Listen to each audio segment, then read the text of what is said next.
kick off langsung dipres sama Ekuador. Buset, passingnya gue pikir aduh, main kayak gini gimana. Musuh kita kemarin itu sebenarnya terbesar apa? Bukan Ekuador, itu kepanasan.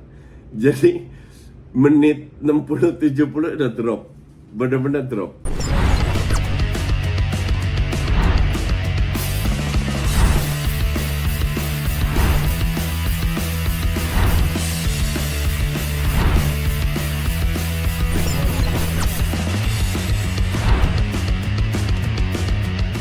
Hola, salam Just Indo.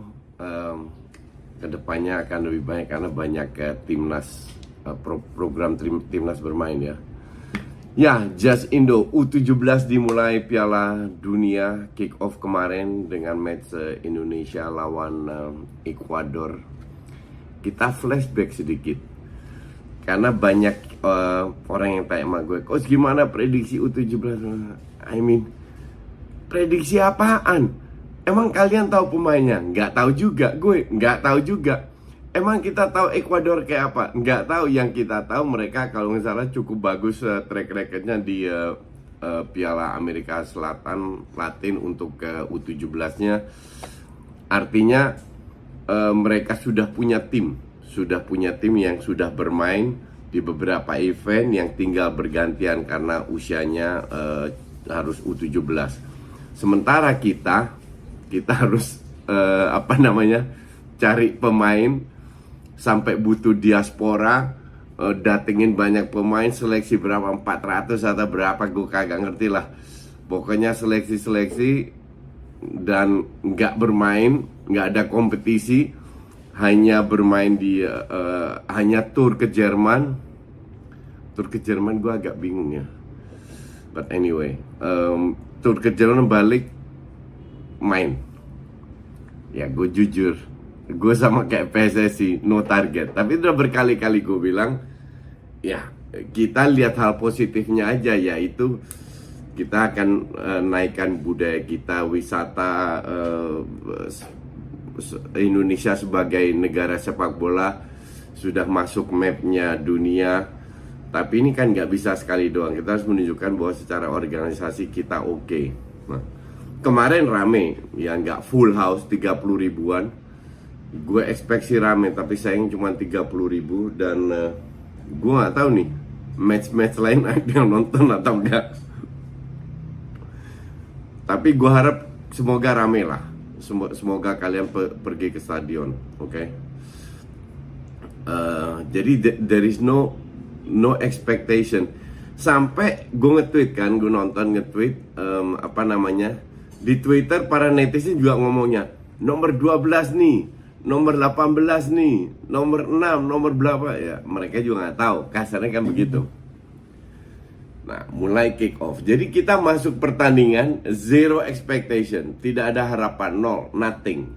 Pokoknya kalau kalah pun jangan dibantai aja, memberi perlawanan. Masuk pertama, kick off, langsung dipres sama Ekuador. Buset, passingnya gue pikir aduh, main kayak gini gimana. Dan itu berlanjut ya, berlanjut berapa kali kita coba keluar, salah passing, wall pass salah, demam panggung. Tapi beruntung dalam momentum itu kita nggak kebobolan, oke? Gue rasa mereka juga agak demam panggung. Nah, sampai menit ke-6 baru kita bermain fluid. Gue amazed, serius. Gue babak pertama itu gue kaget bahwa walaupun golnya ya jatuh dari langit, fair aja. Gue kaget bahwa tim yang jatuh dari langit ini, yang mendadak dibentuk sama Bima Sakti, itu bisa bermain. Dan yang gue kaget juga itu kipernya. Kipernya dapat bola build up, nggak nunggu lawan mundur, nggak apa. Ini advantage karena pada saat kiper dapat bola kan ada 2-3 pemain Ekuador di depan. Nggak perlu nunggu mereka mundur, tapi kiper itu langsung build up, dan itu berkali-kali terjadi. Jadi bukan kebetulan. Satu, positive point. Dan setelah 6 menit ke atas sampai babak pertama, itu cool banget loh. Bener-bener cool banget. Pemain belakang kaptennya kalau di press passing biasa, back kiri, back kanan, tengahnya masuk, kontrolnya sudah lebih bagus. Kadang yang susah itu kan kita sambil lari di passing keras ya, karena ada lawan, jadi kita bisa kontrol, harus bisa manuver. Berkali-kali kita keluar dari tekanan, tapi memang pada saat bola di depan itu nggak terlalu baik kreativitas Feraja. Jadi tengahnya ini kurang mendukung, terutama nomor 10. Oke? Yang ada crossing ya dari sayap atau dari tengah, sebenarnya is okay lah, nggak jelek-jelek amat. Tapi itu satu kekurangan ya, kreativitas di tengah. Dan nomor 10 ini very skillful loh nih anak, serius. Cuman ya nggak lari banyak. Dia praktis 90 menit itu jogging doang, atau sampai dia diganti lah. Padahal praktis jogging doang. Sekali-sekali lari kalau kena counter, sekali udah kayak Hazard aja, ngerti nggak lo mainnya. Tapi dia punya teknik yang oke, yang bagus. Gue nggak tahu ini pemain datang dari mana. Skillnya oke. Visinya kayaknya oke juga. Jadi dia bisa melihat, nggak hanya passing deket-deket aja, dia bisa melihat jauh. Cuman ya kembali lagi, gue tidak mau kritik this guy karena kayaknya bukan orang kita yang besar di Indonesia dalam arti kepanasan. Oke? Gue nonton aja pasti kepanasan, apalagi main di lapangan. Mereka nggak biasa. Dan musuh kita kemarin itu sebenarnya terbesar apa? Bukan Ekuador, itu kepanasan. Jadi menit 60-70 udah drop, bener-bener drop. Babak pertama skor 1-1. Golnya juga bukan salah siapa, emang golnya Ekuador ya. Emang good goal, crossingnya sampai, nggak ada yang jaga. Kalau dijaga pun posturnya emang jauh lebih besar. Bolanya di depan kiper. Jadi apa ya, untuk gue sih oke aja kalau gue bilang. Masuk ke babak kedua sampai menit 60-75 penggantian pemain. Baru di situ ya kita beruntung, fair aja. Kita beruntung bahwa Ekuador tidak secanggih tidak secanggih CV-nya lah. Lebih ngandelin skill, crossing sekali-sekali, ball pass bagus. Tapi defense kita bagus, walaupun di extra time yang 15 menit bukan 13 menit.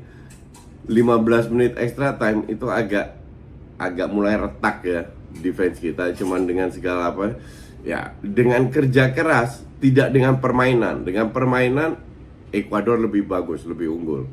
Tapi bekerja keras dengan pertama lihat sikon timnas yang ada, itu benar-benar gue katakan ya luar biasa kita dapat layak raih 1 poin. Tapi yang jadi masalah besar adalah stamina. Itu bener-bener drop loh. Walaupun udah masuk 5 pemain baru, kita nggak bisa pegang bola lagi. Babak pertama itu pinter pegang bola, di press, passing cuman 6 menit pertama lah. Habis itu sekali-sekali salah passing oke, tapi banyak bola yang nyampe gitu loh. Dan ini pertama kali ya gue bilang luar biasa. Untuk bisa tampil seperti ini itu luar biasa. Mungkin karena gue nggak punya ekspektasi banyak ya. Jadi pertanyaan yang kedua kan adalah ketemu Panama yang kalah lawan Maroko. Bisa nggak, dan artinya Panama harus menang ya, bisa nggak kita membagi stamina, tenaga. Itulah kenapa gue kritik mereka ke Jerman.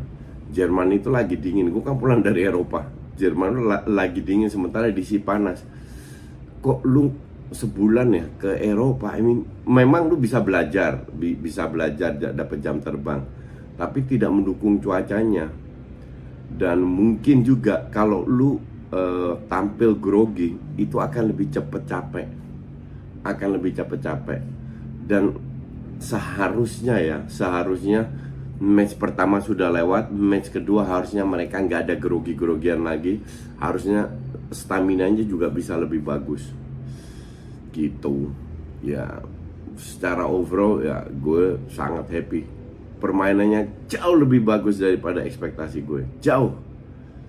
Maka dari itu gue bilang, ya kalau lu mendapatkan sesuatu yang lebih bagus dari harapan lu kan lu enjoy banget. Nah kita lihat Gus, semoga ini jamnya kan jam siarannya itu kan jam prime ya, sore ke malam. Gue nggak tahu kalau jadwal gue oke, mungkin gue kasih live commentary untuk ke member. Tapi kita lihat dulu ya. Thanks for watching.